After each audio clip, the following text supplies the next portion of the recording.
It's a goal! Can you believe it? It's extraordinary!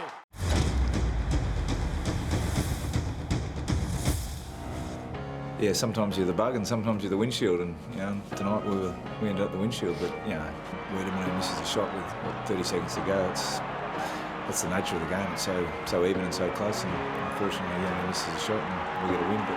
But from our viewpoint, we're obviously elated. I think we didn't play our best footy by any stretch, and felt we just hung in there really well, and really proud of the guys and the effort they put up to give themselves a chance to grab it at the end. They led by enough, the D's. I thought he'd go to grind out a fourth win, but the Crows, they had the Eagles run over the top of them last week. They did the same to the D's this.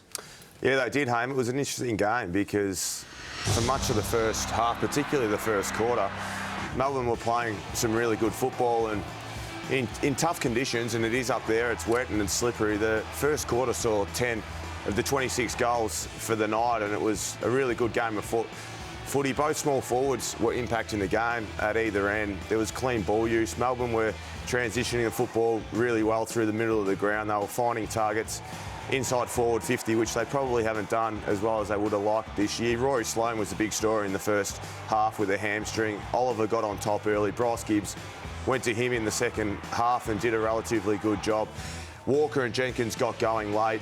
Betts we'll touch on in a minute, and Crouch was the one that got the job done in the end on the back of Melbourne missing a couple of crucial set shots late in the piece. Three things that I learnt: a really season-defining win for the Crows. I mentioned Sloane. He went down in the first half. They were down. It was tough conditions. To win away from home, it can really set their season up. Point two, Melbourne had plenty of chances to win. We've covered it, the missed opportunities late, but there was missed marks, shots on goal.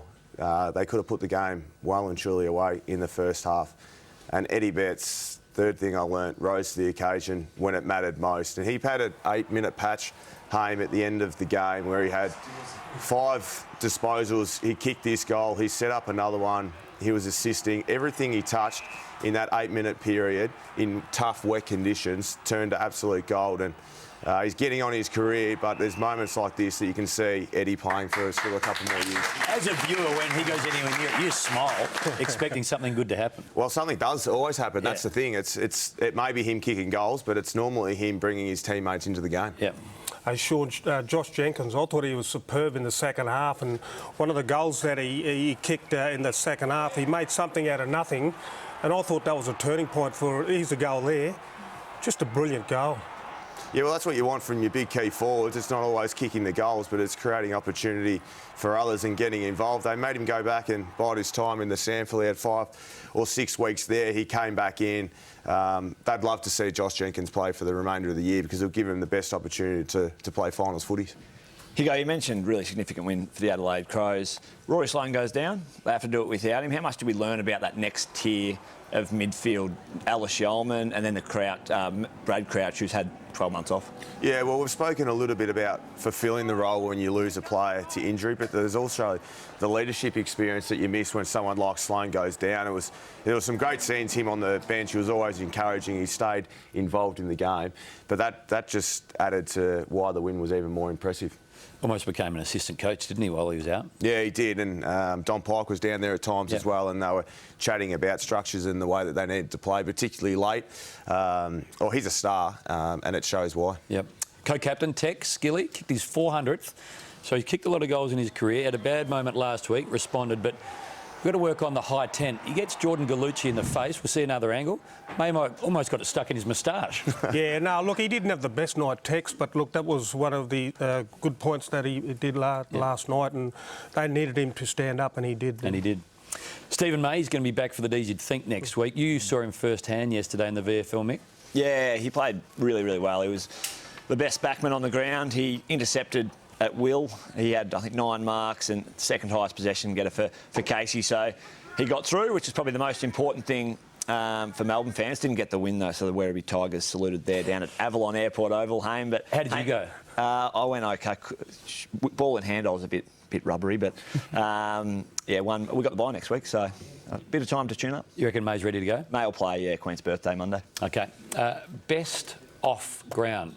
If you get anything wrong at the Hawks, they make you stand topless and let everyone ping pong balls out your gilly. Oh, gee, I don't know if I'd enjoy that, Hamish. I don't think anyone would enjoy it. Isaac's got a good rig. This is Cam Ellis-Yeoman. I'm not sure whether he's B1 or B2, but he can move. He's got a bit of rhythm about him, hasn't he? Can you move? No, On the dance floor? Any good? no, I'm not that good. Okay. I think we've got Erin Phillips. Now, she's got a couple of kids, Brooklyn and also Blake. She's been using them just to do a rehab. Good way to do it? Yeah, oh, she's an amazing athlete, Erin Phillips, and she'll be back. She'll be back next year. Now, this young man reminds me of a young Gilbert McAdam. Full of bravado, Sydney Stack. Well, he's not shy, is he? He's not shy. Have a look at this movement here. Every week we've got him on in some capacity. What? Yeah, no, look, as they say, he's full of confidence, but more importantly, he's doing it out on the field as well. He's good. He's very good. Sunday score still to come. Ben Brown goal-kicking challenge with Byron Cook. And Reece Shaw, he's 1 from 1 in charge of the Roos. He's in the realestate.com.au room. He's going to join us next.